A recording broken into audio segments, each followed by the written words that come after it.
Hi, everybody. I am Brenda Jones Harden, and I have the pleasure of moderating this exciting panel on the SRCD Fellowship.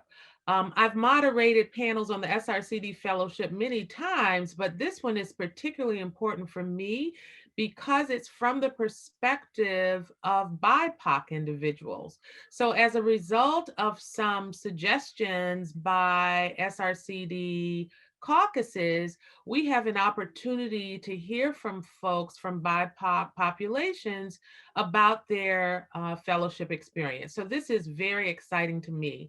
I'm going to start by just saying a couple words about the fellowship, and then I want my colleagues to introduce themselves. So this fellowship is, to me, one of the most important ways that SRCD shows their engagement with the policy landscape. And I will unashamedly say that my advisor in graduate school was one of the scholars who pushed SRCD in this direction. So I feel like this in some ways honors his legacy, Edward Ziegler. And the fellowship allows folks to do one of four different things. There are 2 federal fellowships and 2 state fellowships. And I'm not going to talk a lot about them. If you want to know more detail, there's another session on the fellowship itself, and you can go online and get great information about it. But basically, you can do 2 types of federal fellowships where you can either be a congressional fellow or an executive branch fellow. And we have representatives on this panel who have done one of those. You can also have a state fellowship, which is a fairly new approach to the fellowship, and that can be at the pre-doc level and at the postdoc level. And we also have a representative on our panel who has done the state fellowship. So this is an exciting opportunity for academics or people who want to do applied work to really understand the policy process from the legislative standpoint as well as from the implementation standpoint. I think also what's important to just say at the outset is that the fellowship, as a result of some encouragement from caucuses and other people in our SRCD community, have made some changes to the fellowship to make it more appealing to BIPOC individuals. For example, they've changed some of the marketing materials, and this session itself is a way to really try and reach out to more BIPOC individuals to say, please consider this option. And so one of the things that we hope that will be the result of this panel is that you will consider it. So with that, I'm not going to go on any more about it. I'm going to ask my fellow panelists to introduce themselves, and I'm going to go by whom I see in my Brady Bunch box. So Mayra, you are first. Hi, my name is Mayra. I was a pre-doctoral state fellow for the Virginia Department of Ed. And there I had the opportunity to work on the Virginia Preschool Initiative. I graduated with my PhD in applied developmental psychology from George Mason University under the advisorship of Dr. Adam Winsler. Okay, and Akilah? Hi, everyone. I'm Akilah Swinton Nelson, and I was an SRCD Policy Fellow in 2011, and our placement was with the Office of Planning, Research, and Evaluation. I was a fellow for 2 years. And before that, I earned my PhD in developmental psychology from UNC Chapel Hill. And currently, I serve as a program officer for the Institute of Education Sciences. Great. And Charlayne? Hello, I'm Charlayne Hayling-Williams. I had the pleasure of being awarded both the Congressional and Executive Science Fellowships from 2010 to 2012. I served in the United States Senate on the Help Committee and worked on education policy. And I also had the pleasure of working at the United States Department of Health and Human Services in the Maternal and Child Health Bureau, implementing the home visiting provision of the Affordable Care Act. I'm currently the founding president of Community Wellness Ventures, a comprehensive human services agency in the District of Columbia. And I came to the fellowship from Yale University in a pre-doctoral fellowship on urban education policy and prevention, where I was also a Ziegler Fellow. And I'm a counseling psychologist. I did my graduate work at Lehigh University. Great. As you can see, we have a broad range of interests on this panel, but also a broad range of fellowship experiences. So I'm going to jump right in and ask you all a question. So over the years, we've seen an increased interest in the fellowship, particularly from individuals who identify as BIPOC. Could you all think about this growing interest and think about why you think that is? And maybe as part of that, think about yourself personally and share with the audience why you pursued the fellowship. So why don't we start with Charlayne? Certainly. So I'll be quite frank. I was clear as I was finishing my pre-doctoral fellowship internship requirement that a postdoc wasn't a good fit for me in terms of the career trajectory I was hoping to have. And I knew that there had to be some level of value for all of the years of experience in educational experience and practical experience that I had amassed that could result in a living wage, something really exciting and comprehensive to allow me to begin to have a seat at the table and use my voice. And I did not know exactly what that would be. I was not really familiar with the SRCD Fellowship. And I began to speak to those around me who sort of had similar careers that I'd hoped to have. And one woman who was leading the Connecticut Child Health and Development Institute, had been a congressional fellow through APA. And she said, you need to look into these fellowship programs. And I didn't think that was the best fit for me, but I came across the SRCD Fellowship and I'm like, this is it. And she said, you would be perfect for Washington. We need more folks at the table who can understand the way that policy is written. There are a bunch of lawyers, but the people who understand human services and behavioral health science and all of the things that we know just from a social science perspective and bridging the gap between research and policy are not often in the room until the policies are already written. And I said, say no more. And so I began applying, and I was so excited to have the opportunity to come during the Obama administration. And immediately I sought offices that would allow me to both learn and contribute, particularly to issues that are relevant to my community. As an African American, there are so many needs systemically, as we know, and as has been discussed more in the mainstream as of late, but that we've known forever relative to our collective experience, particularly for folks who have other vulnerabilities around access to material wealth.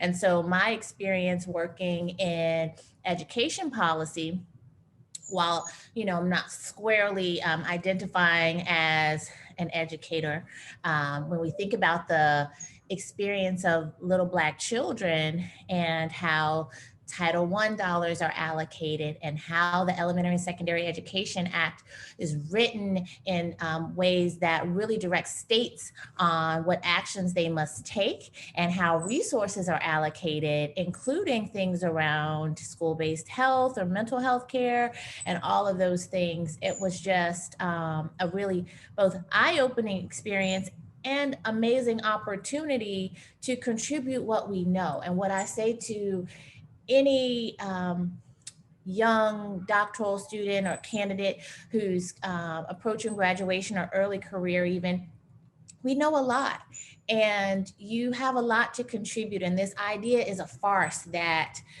people can come out with bachelor's degrees in unrelated fields and contribute greatly, or master's degrees in related fields and contribute greatly. But somehow if you pursue doctoral studies, you need to be 6 or 7 years postdoc before you can potentially contribute a meaningful thought in open spaces.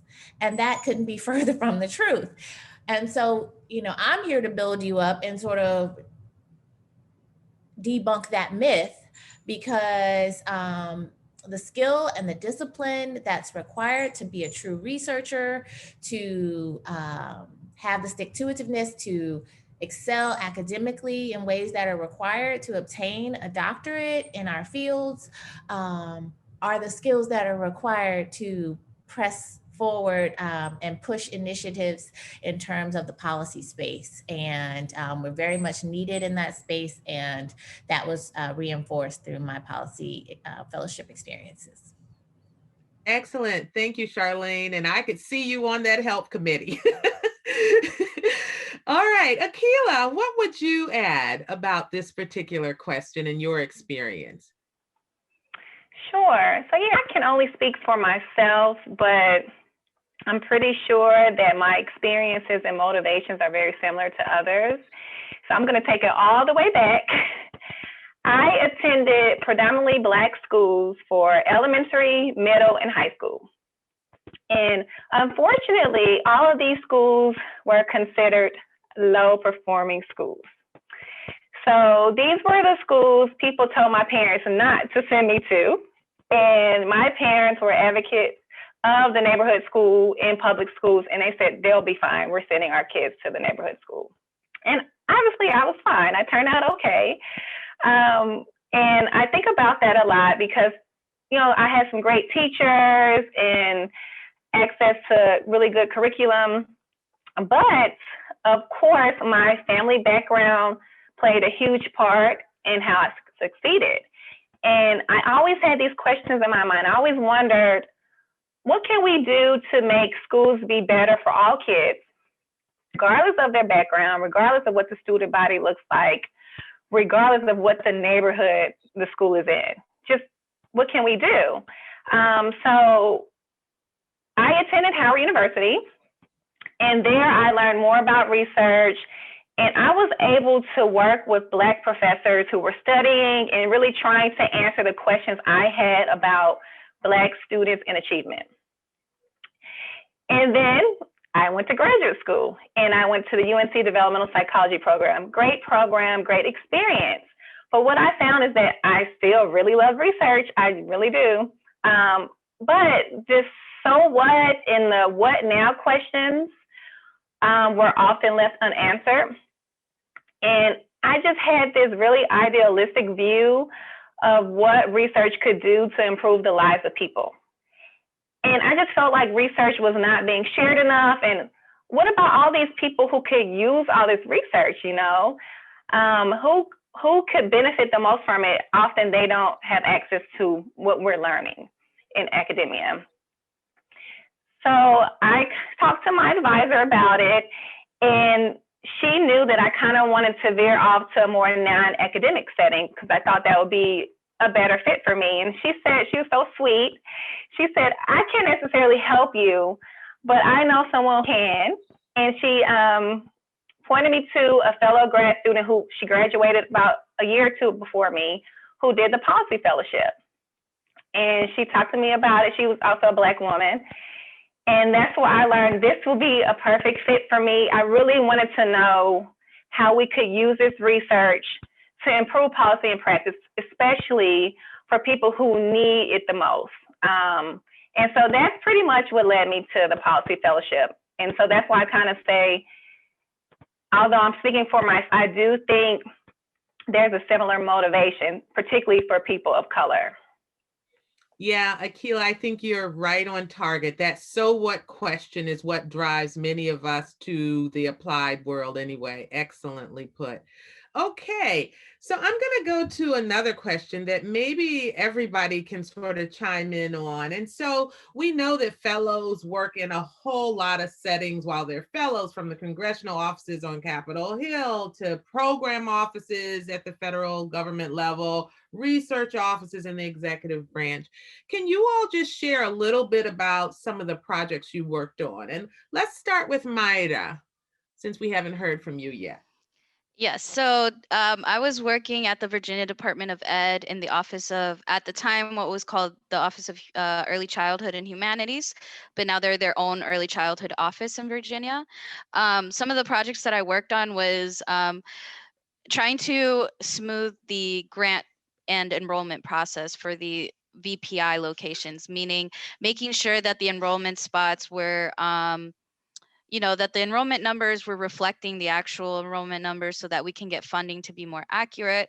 And although this might seem like it's not an important issue for BIPOC people, it is, because it could affect these low income areas that primarily serve Black and Indigenous children and Latinx children, right? And if they don't have their variance reports correct, they could be losing out on funding, right? So it was a very important project for me, because I wanted to make sure that the neighborhoods and the counties that I went to school in were getting the proper funding that they needed. So it was actually a very personal project for me, because I felt like I was actually helping the counties that helped me while I was growing up. And then another project that I was very happy about, so VPI had a PDG grant, so a preschool development grant, and then that developed VPI Plus, and that was to expand the VPI program to other localities. And so we saw that a lot of these VPI locations had really good outcomes on environmental teacher environment skills, right? The class. And so we were able to have kind of like a collaborative learning process for these counties or these localities to talk to each other and see, okay, I like what you're doing in this county. Can you teach me how you do that? And then they would go to those localities and learn from their peers, right? And so it was really cool, because we were able to connect people around the state and also value their knowledge as educators and say, you have that knowledge to teach not only other localities, but to teach us what we could improve. So it was a lot of projects with more like administrative governance and stuff, but they're still very important to research at the end of the day, because that's where the funding goes. A lot of times researchers can talk about, the implications of having funding and access to these funds. And so those were kind of the projects I worked on at VDOE. And clearly with an impact on BIPOC children, no question. So Akilah, why don't you share a little bit about your projects? Sure. So like I said, my placement was with the Office of Planning, Research, and Evaluation, which is under the Administration for Children and Families. And I worked on so many different projects. So I was able to be exposed to different things. So I worked on grants and contracts, which are very different, but serve similar purposes. My focus was on adolescents and adults. So one of the projects was a national survey on youth who were involved with the Child Protective Services. So NSCOL, lots of acronyms in the government. So that was the national survey about an adolescent well-being. And so, we managed the contract of the people who collected the data. Another project which I really enjoyed was HPOC, another acronym. So the Health Profession Opportunity Grants. And so this project was a way to provide education and training for those individuals with low income backgrounds. And it was really cool because the focus was on a career pathway. And so there were different letters. And so, if you could only dedicate a certain amount of time, let's say you could only be in school for 9 months because you had other things you had to do, then you would still be able to get either a certificate, certification or something like that. So it kind of moved up in the ladder. So that was a pretty cool project as well. Another project that stood out for me was I was able to be there at the beginning when we developed a cooperative agreement for the National Research Center on Hispanic Children and Families. So it was really cool to see how it was developed, and I, even had to help with some of the language. So to see where the idea came and to what kind of turned into this center was really, that was a good experience as well. Excellent. Lots of projects. How about you, Charlayne? What kind of projects did you work on? Sure. So I'll start in the inverse. We'll start with my project at HHS in the Maternal and Child Health Bureau. So, I'd had this amazing 1 year on the Hill, and the pace was totally different. I knew it would be in the executive branch, but this was an experience that was sort of hard to refuse because we had never seen over $1 billion go to children and families before. And that was a great learning experience for me because, we never really understand as lay people all of the provisions and these huge packages that come through Congress. So the Affordable Care Act had all of this funding for what's called the Home Visiting Project. And so who would even know that there's a Maternal and Child Health Bureau with a Maternal, Infant, and Early Childhood Home Visiting Office, which is really around providing nurses and other skilled early childhood providers to the homes of low-income people or higher risk, more vulnerable new mothers, which had proven over years of research to lower maternal and infant mortality rates and increase all types of early childhood positive outcomes over time. And so my opportunity was for the first time to help launch this nationally and really work with each individual state and provide guidance around how they were to implement the program, what some of the challenges were. We were able to convene panels of physicians, a number of them obstetricians and other scholars in terms of early childhood development, and really talk about what's working, what's not working, how do we measure it, how the funds must be allocated. And so that was a lesson not only in specifically related to home visiting, but also just that knowledge was able to be translated even now in terms of how government funding and programs work and how the guidance that's written really impacts the boots on the ground and how much power there is at the state level and how, we shouldn't be confused to think, obviously the federal government gets the ball rolling, but the teeth are really in the local governments. And so, that was great in a number of ways for me and my overall understanding. And then when I was on the Hill, they had just passed the Affordable Care Act, or Obamacare as it's termed. And now it was time to try to reauthorize what had been known as the No Child Left Behind, or the Elementary and Secondary Education Act. And I was really able to, we didn't get it through, but I was really able to have a front row seat at the table related to what was really important on both sides of the aisle.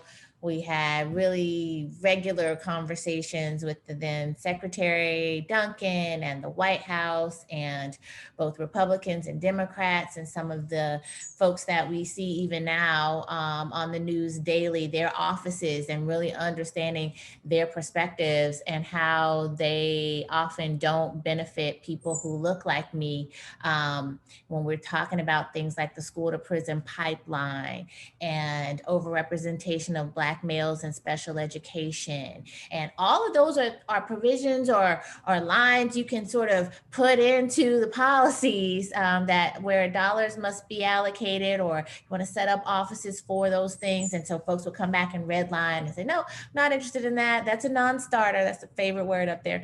But in any event, it was a great learning experience because it was negotiation 101, standing up for what you believe to be true and right, to say, in order to get our vote, this must be there. Well, in order to get your vote, that must be there. Well, we're at a stalemate. We must not be voting. You know?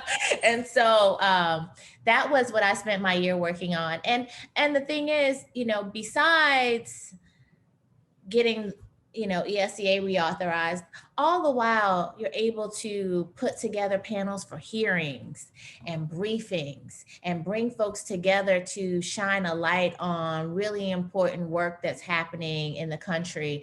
And oftentimes with us at the table, we're really close to the research. And so we're able to bring some of the leading scholars in to really inform policy in ways that, and SRCD's Policy and Communications Office is always in the front lines of that, which is so amazing. And it's something that most people wouldn't know coming out of graduate school. Excellent. So I'm going to take the moderator's prerogative and try to answer that question a little bit myself, but I'm going to focus on two projects, not the entirety of what I worked on, that I thought really had an impact and is relevant for our discussion about Black and Indigenous people of color. One was the Early Head Start National Evaluation, which I continue to work on all these years since, but one particular piece of that had to do with a piece of evidence that's not discussed much. But if you dig deep into the report, you'll see that there was a finding that Early Head Start had a particular impact on African American children, that it may be more beneficial. And they can't sort of say that too loudly because it certainly was not a randomized controlled trial of just Black kids, right? But I was able to learn so much from the people who ran that project, including John Love and Helen Riggs and all those kind of people who continue to mentor me, by the way, that I was able to do a paper on the African American children's experience with Early Head Start. So I feel like I was able to get out there that this particular intervention had important implications for improving the lives of African American families with young children. And the other project that I'll speak a little bit about was a project in the child welfare sphere. And you all may have heard of this issue that is a pernicious issue in child welfare about the disproportionality of African American children, that they are overrepresented in the child welfare system. And we had at the time a project that was doing a qualitative study of agencies around the country and how they were addressing this racial disproportionality issue. So not only did I get to be like the project officer, if you will, but they let me actually be a member of the team. So I got to travel to the sites and interview families and interview child welfare staff. And we ended up producing a report that has been cited a lot because it's probably one of the only ones that really took this kind of qualitative approach. And it was Mary Bruce Webb's, my mentor's idea. She was a fabulous mentor and let me sort of carry that out. So that was an exciting project for me that also has had long-term implications, not only for, I think, for helping move the field along in that area, but also my own career sort of addressing that issue, which is not an issue that I had addressed prior to that time.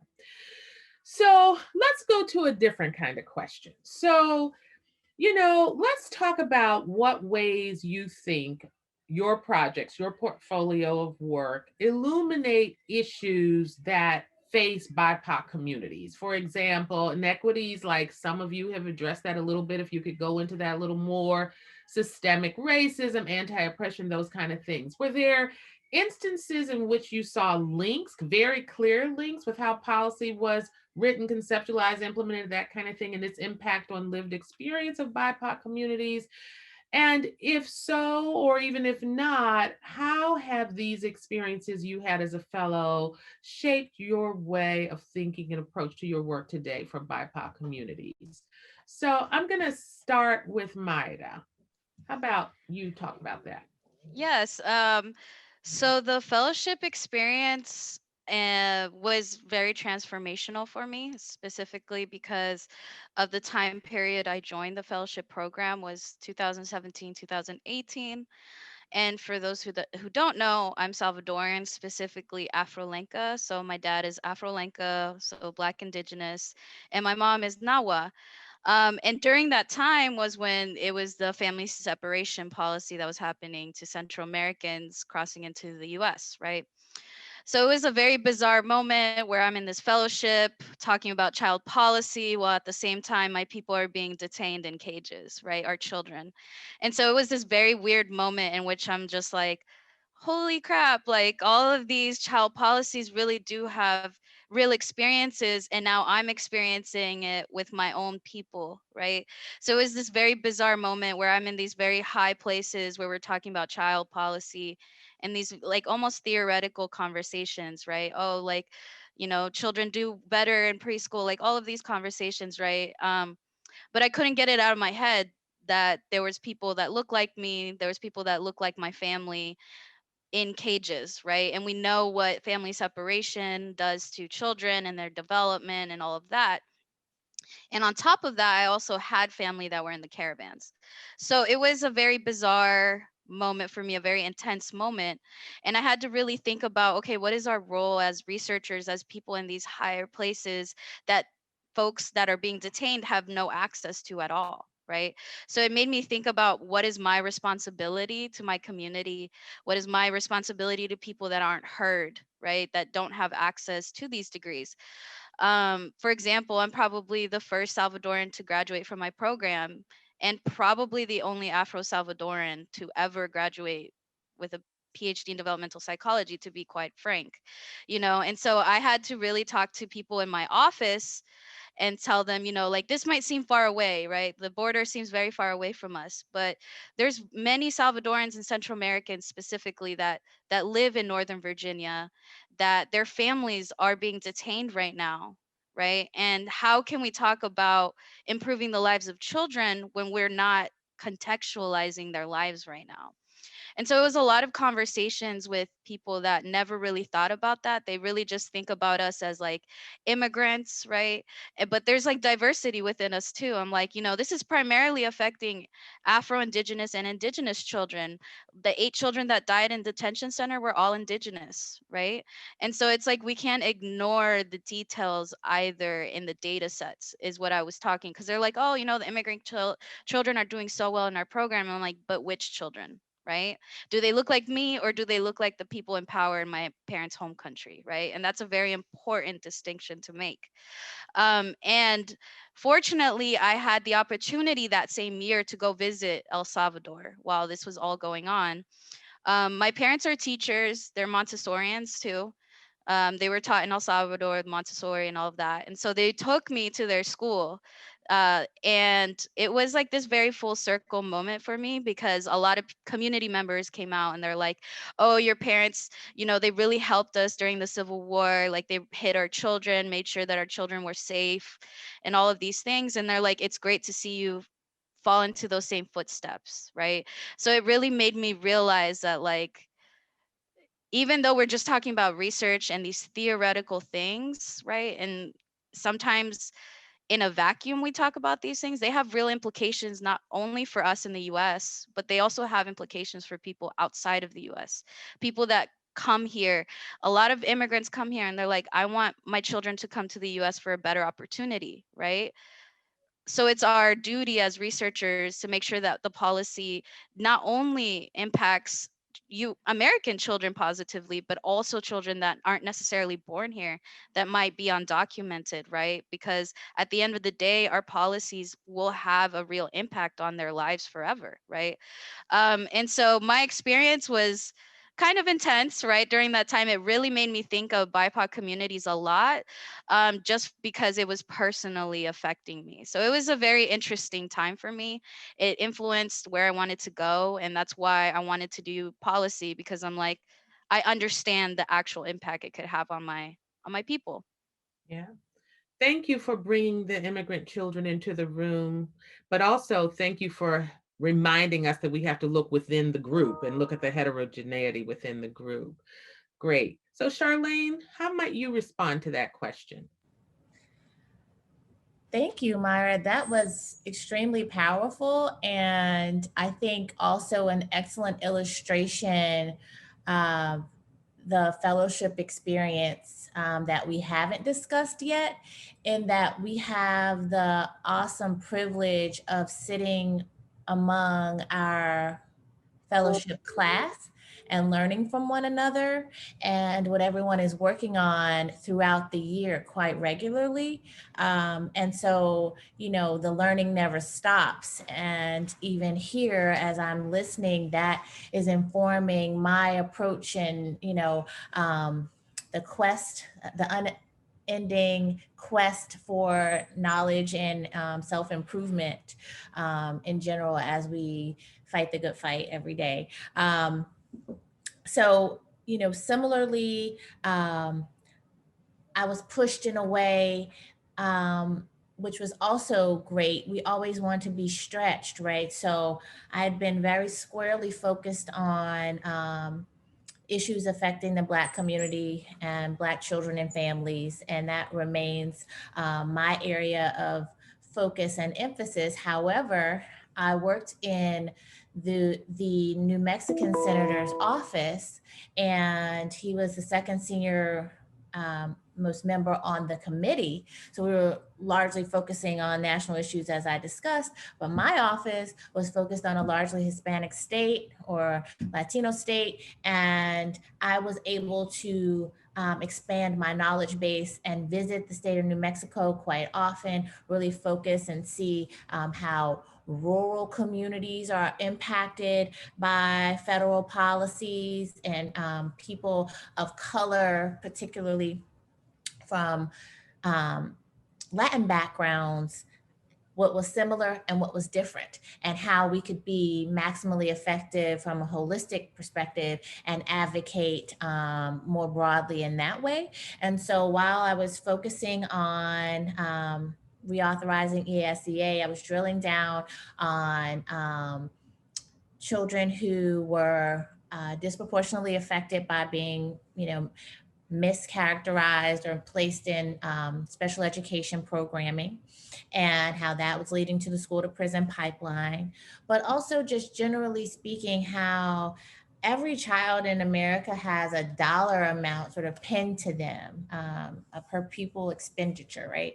So, and how that differs depending on the wealth in each community, and what that looks like then in terms of the training of their teachers and the resources in terms of textbooks and everything. And you just don't think of all of those line items. And so I was able to get a very holistic view of how children of color are once again sort of up against it, and how the system can reinforce oppression in so many ways, when it sounds like, a lot of money is being contributed, but not the same amount as in those higher resource communities that don't tend to serve people of color or children of color.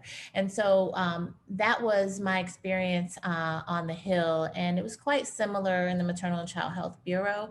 We're really focusing on, in that way though, an advocacy piece around the how. So you're going to go out and serve women of color largely, but your campaign doesn't necessarily reflect the needs of women of color. How will you market? How will you engage? Who will you hire? And all of those things will yield different effects. And so, you know, really thinking about the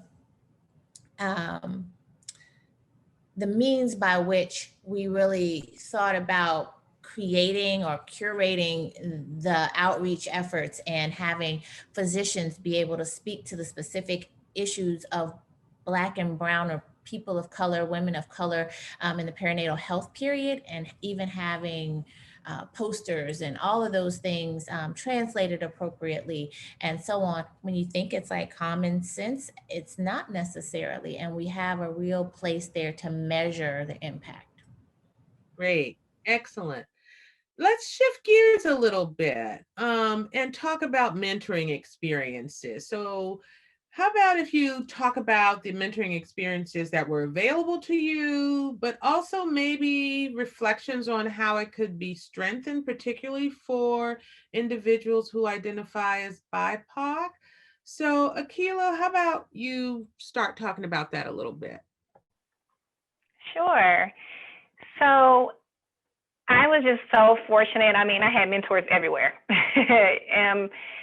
And for anyone, if you are applying to the fellowship and you are trying to decide on a placement, I will always, you know, say that OPRE provides a great fellowship experience.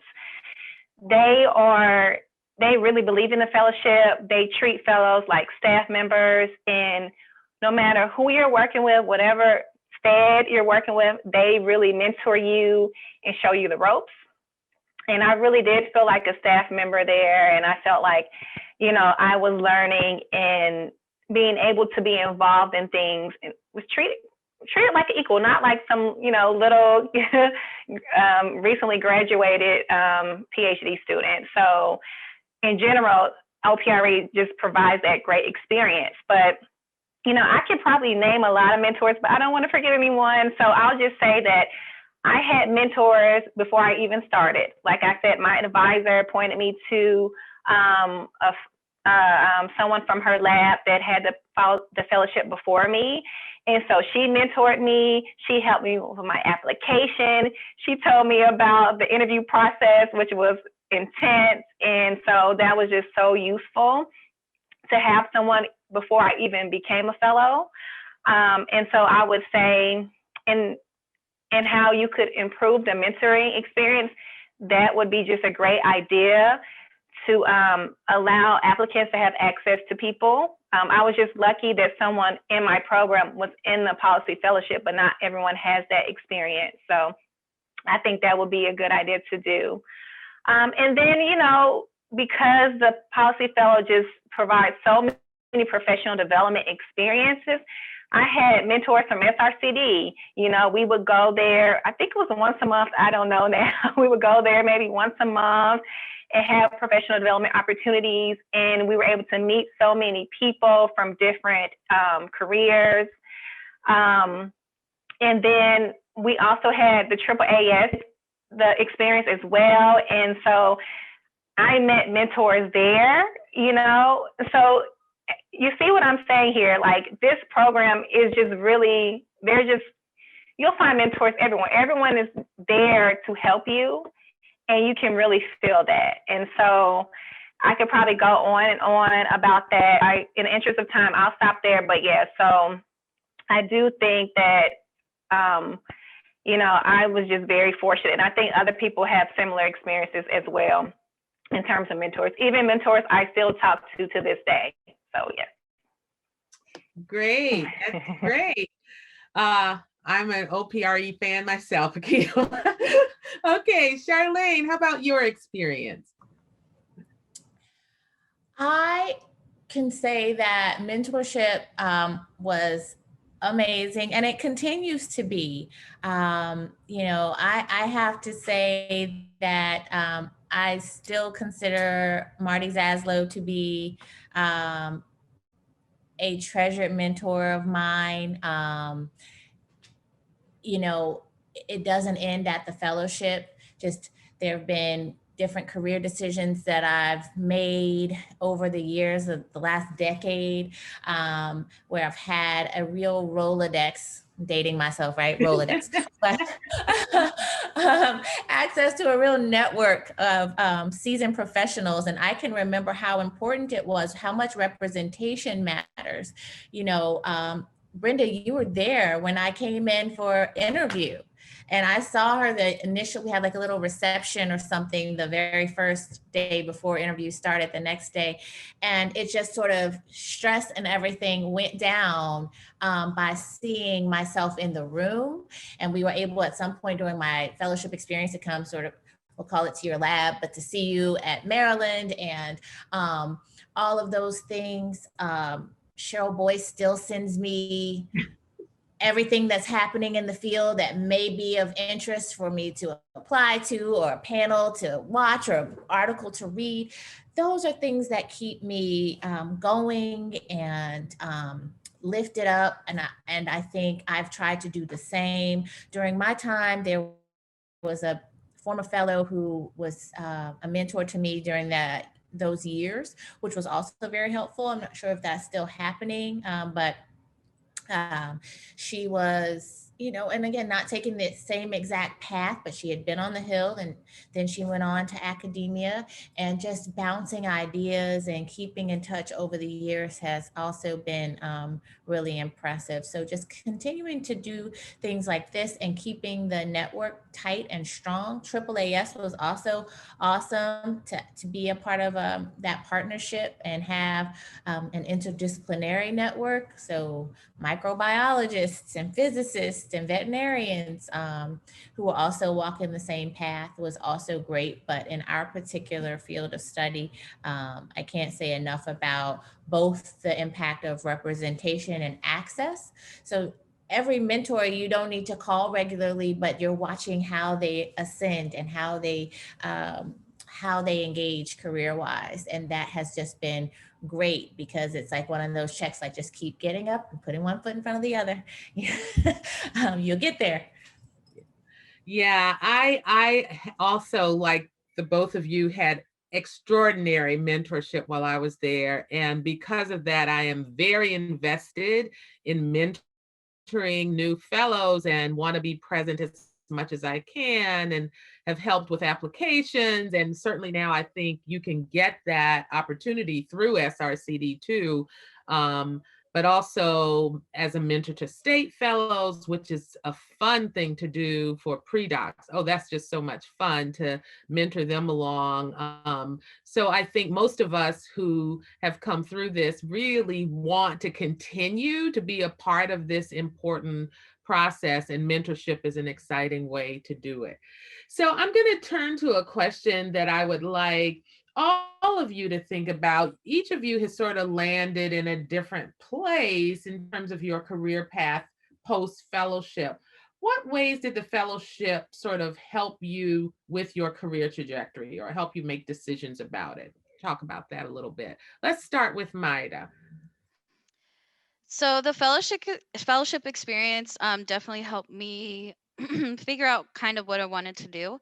Prior to that, I was really unsure if I wanted to go into academia, if I wanted to go into policy, and what that even looked like. And so the fellowship experience helped me kind of understand what our role is as researchers in the policy world, and the impact that we can have.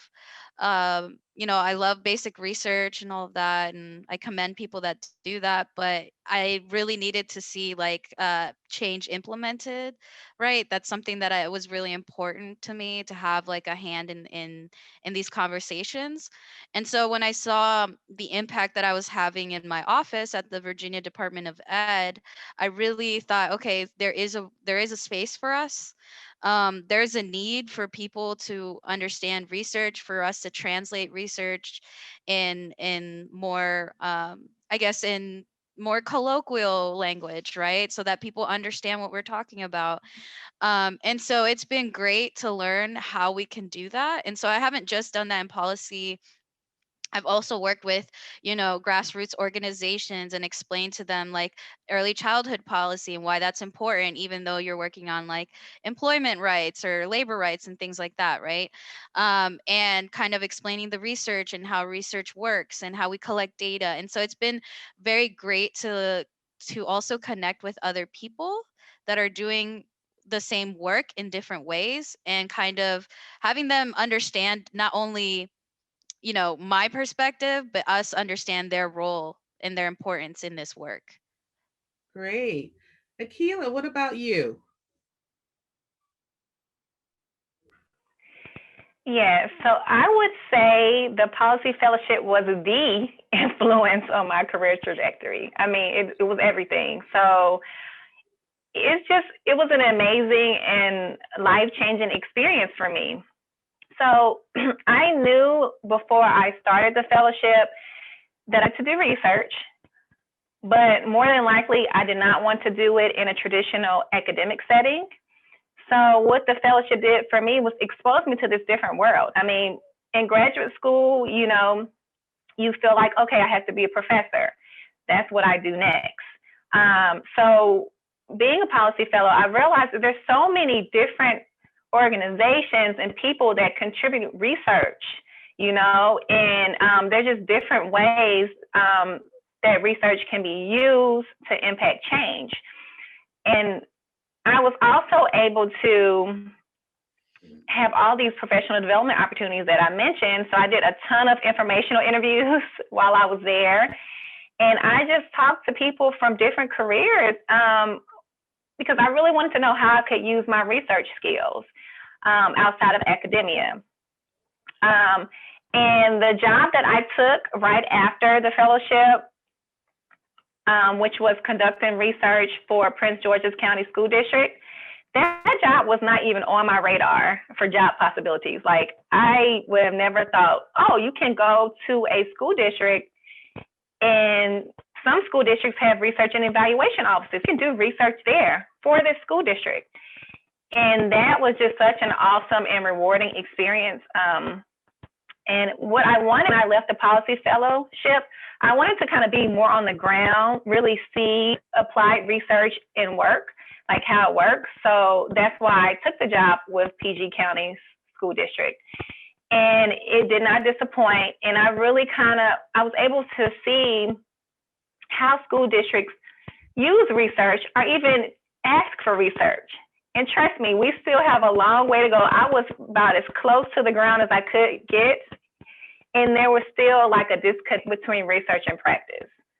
But still, I was able to learn a lot. And I would not have been able to do that if I did not have the Policy Fellowship. And the awesome thing is my work that I did with the school district, it really gives me a unique perspective in my current job at IES, because I have that perspective of a school district. Great. And Charlayne, how about you? So, you know, it's interesting. I think the fellowship allowed me to continue, and we still are all evolving. We're able to see all of these, much like Mayra and Akilah said, see all of these different potential avenues, right? And we're clear on our education and training, but the path that we'll take to make the maximal impact, you know, it keeps growing in ways that we probably wouldn't have thought of before. So similarly, you know, I knew what I did not want to do. Overall, I'm clear that I want to be a national voice on what works for Black children and families in poverty, right? But how do you get there? It's really important to have an understanding of how all of the systems work. And so you start at the federal level, and I left HHS and became a senior policy advisor in the mayor's office in the District of Columbia. And I led the early childhood state work for DC, and was working with education and health and all of those things. And I still felt like I needed to get closer and closer. But what helped me sort of see that and carve this path or blaze this particular trail, I was able to meet so many different people, from program evaluators to consultants to, people who make a career out of, simply writing grants, and other folks who contribute to national policy as lobbyists. And at every turn, you realize that there are all of these different avenues. So there's really no wrong turn, as long as the work is really purpose driven and rooted in sound practice and all of the things that we have to offer. And so the biggest piece is just that confidence builder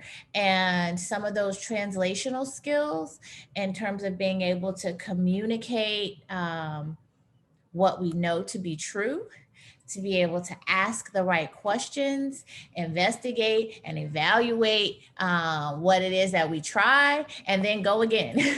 And so, and feeling empowered in doing so. So with Community Wellness Ventures, it's our own think tank. It's our own shot at really building a brain trust in the community to both research and practice simultaneously, and see as the years go on how we can continue to grow and evolve based upon the knowledge that was learned really in the real world application of policy work. Excellent, excellent. You have to be in it for the long game. And I'll just say, all of you have moved even closer to the applied world. I just want to say that there are many of us like me who have returned to academia, and you can still address those so what questions in a different way, but certainly you can. I'm going to do one last question. I'm going to ask Mayra to respond to it. So Mayra, we've had lots of historic changes. You even talked about some before over the years. Political changes, focus on science and the value of science and evidence-based decision-making, social justice movements, all this. And, we're going to see more, right? This is kind of the way life is. So in what ways do you think your fellowship experience was influenced by those changes? And what kinds of things might you suggest to other future fellows about how these things might affect their experiences? So during my fellowship experience, so before that, actually, as an undergrad, before I started my graduate program, I was very involved with Black Lives Matter movement, especially in Richmond in 2012, 2013. So I already kind of had like an idea of what was going on in the grounds, especially, with the situation with like the Lee statue. It was very much talked about in Richmond. And so when I went to grad school, it was like this different environment that kind of like struck me, because it was so different to like what I was used to in Richmond.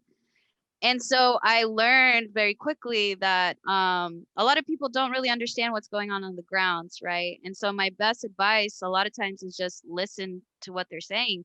Look for the most marginalized person in the room and really ask them, like, is this your experience actually? Like all these researchers, we talk about, people's experiences and stuff, but do we actually ask the average person if that actually reflects what they're going through?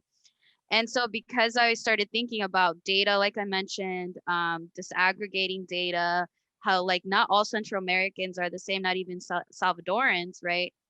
I started looking into my own country's history, and I was like, whoa, there was like whitening campaigns that totally erased African descended people in El Salvador. Come to find out, my dad is one of them, right? So this like fellowship experience not only made me contextualize historically the research, but then it also kind of spun it on me, right? And it made me think, what is my role as a researcher, who I am, what is my history? And my parents just started telling me, oh yeah, we're indigenous. My dad is Black, and I started finding out more about me. And I was like, okay, so this is why my experience has been so different than other Salvadorans in the US, because my parents are some of the most marginalized in El Salvador, right? So of course, their experiences is different. And I always wondered that. And so being in an environment where we were always talking about, data doesn't represent everyone, blah, blah, blah, things like that, it actually made it and turned it around on myself, right? It started making me think about myself. And then I'm like, wow, okay, so if my family is like Afro-Indigenous, then it's my job to make sure that Afro-Indigenous people from El Salvador have that voice, right?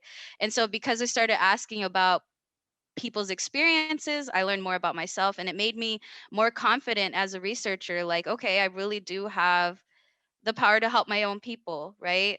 And a lot of people that look like me from my parents' home country aren't in these spaces, right? So it's more of my responsibility to do the research right, to have their voices out there. And I wouldn't have had that perspective if I didn't listen to Black Lives Matter activists, African Americans in the US, that were like, this is our experience, and these are, and you know, it might look one way, but this is actually our experience in the US, right? And so because I listened to marginalized folks in the US, I was able to kind of almost conceptualize what was going on in El Salvador. And now I'm a huge part of people, Afro-Salvadorans that are fighting for recognition in the Salvadoran Constitution, right? All of this coming from my reflections of the fellowship program. Mhm. What a great way to end this panel. Speaking about listening to the voices of marginalized people, but then using what we've gained through our own education and our own fellowship and all these other experiences to bring those voices to the fore. So I just want to take an opportunity to thank each of you personally. I've watched your careers and I'm so proud of you. I have to say that. But I also will say on behalf of the SRCD leadership, thank you for being willing and so generous in sharing your experiences. And hopefully seeing your faces will make more people of color think this is a reasonable option for them career-wise. It's so wonderful to see what you've done and how you've continued to bridge research to policy and practice. And it's just so exciting. So thank you all for being willing to do this.